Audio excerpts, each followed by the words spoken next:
Bahamas are still in shambles weeks after Hurricane Dorian pummeled their homes in Paradise. Right now, thousands of people are gathering supplies to send help to the area, including folks from right here in Mobile. Tonight, we hear from a local man who flew his own plane to give aid to those hurting in the Bahamas.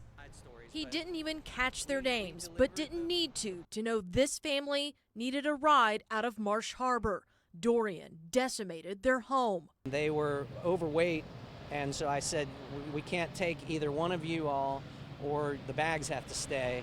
And it was like the quickest answer you've ever seen. They all just threw their bags. Pilot Tom Townsend flew multiple missions in the days after Dorian's landfall, helping deliver supplies and get desperate people out.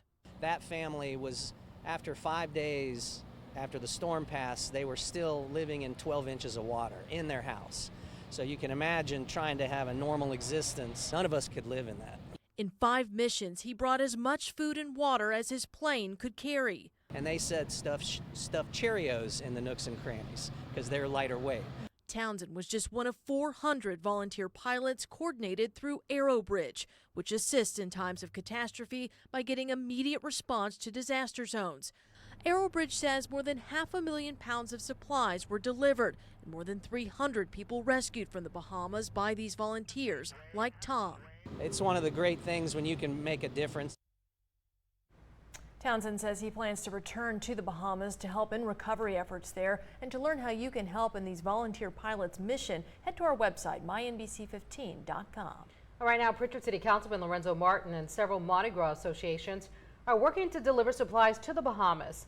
But the dilemma, a trucking company is needed to drop the items off in Florida to a distribution site.